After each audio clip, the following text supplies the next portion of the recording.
if I can convince the customer to buy the system off me because I'm the only one who promises a $0 bill, by the time the customer finds out it's not true, I'm gone. Scott is a quality system installer from Nowra who runs Platinum Solar Design. And yes, maybe I was a little bit provocative in my questions, playing the devil's advocate, you judge. I think a lot of the brands these days are selling quite good products. As you know though, a lot of them are OEM manufactured panels. So it's really finding out where the product comes from, who they've aligned with, and coming up with that relationship. You see it everywhere, like Trina make Jinko, Jinko make Trina. LG have gone to an OEM. So you're saying there's one company makes it and then other companies actually brand it. Correct. And then distribute it that way. Correct. So you could actually have two products with two different names looking the same, is it? 100%. Oh, I didn't even know that. I'm sure you did. No, I didn't. I thought at least they changed the color a little bit. Just change the little label on the back, I think. I was always wondering a little bit about that thing called the performance warranty. I've seen it, it's 25 years, it's 30 years. That's a long time. My advice is sticking with companies in regards to performance warranties that have been around for 25 years and not 9 years. Then you know the warranty's going to outlay what it says. Most of the solar manufacturers are only 10, 15 years old. True. But my question is, if you've got a performance warranty for 25 years, yep. How do you finance somebody sitting in an office for 23 years when you make $2.50 on the panel? That's a problem. The price per outlay. What you've got is you've got a lot of people in the industry trying to survive. It's all about lowballing. So at the end of the day, they're not selling performance guarantees anymore, performance warranties. It all comes down to a bottom line figure, and that's the problem this industry has.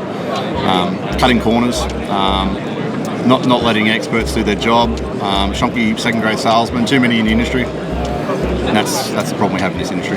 It's very cutthroat, it's very snaky. I believe the CEC and SEC should be coming out with new rules and regulations about how to sell solar, not sort of improvising around installers. As installers, we do an electrical trade. We should know how to install solar or how to install batteries. The biggest problem we have is salesmen out there selling a product unlawfully as well sometimes, pushing that then onto the installer, and then the installer wears all the brunt of it. The people who do Uber driving and work in petrol station and all that, I mean, it's not fair that you want to take that door knocking job away from them. I don't think it's about door knocking and taking away that job. I think it's about, just like I do, I have a license. And I believe that solar salespeople should also have a license. So I believe we should be all educated and be on the same level playing field in regards to how we sell our product. So if I walk up to you and say, listen, I can give you a bill-free, no more electricity bills, and you have a relatively small consumption, but I give you a 10 kilowatt system because I get more rebate for that, you don't think that's the right way to do it? No, because you should be first of all asking the customers how much is your electricity bill, and stop with the whole zero electricity bill slogan. But that's what's going to sell it to the customer.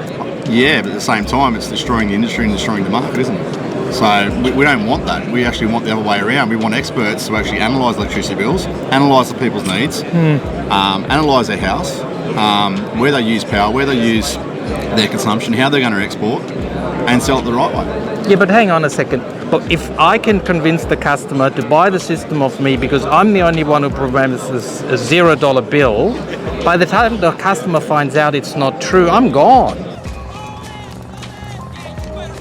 How can you say that you can give a $0 bill? What's your expertise? What software are you going off? I just say it. Exactly right. As long as the customer believes it. as long as you get the sale. Yeah. That sounds about right. That's the industry at the moment. You know more than me, Marcus. You've been in the industry a long time. Yeah. Initially, we sold ethically for the benefit of the environment, but now we just sell it, and if in 3 or 4 years' time it goes bust and goes in the tip, we just sell another one. Yeah, do it twice. So I suppose Scott didn't take the bait and is still out there selling ethically. But this interview doesn't shy away from the fact there are unethical solar salespeople out there, and where it's all about the promise and not really about the long-term outcome. Scott's idea of some kind of obligation for solar sales staff to have extra qualifications might actually have some merit. Or did you have any bad experience with solar? Put it in the comment area just below. Why not like and subscribe to our channel? And if you're seriously looking into solar and batteries, you can check out our website to find a local authorized quality installer, vetted by us for their professionalism and their quality approach. From us here, our key advice is go solar, go quality, and go local. Want more energy answered?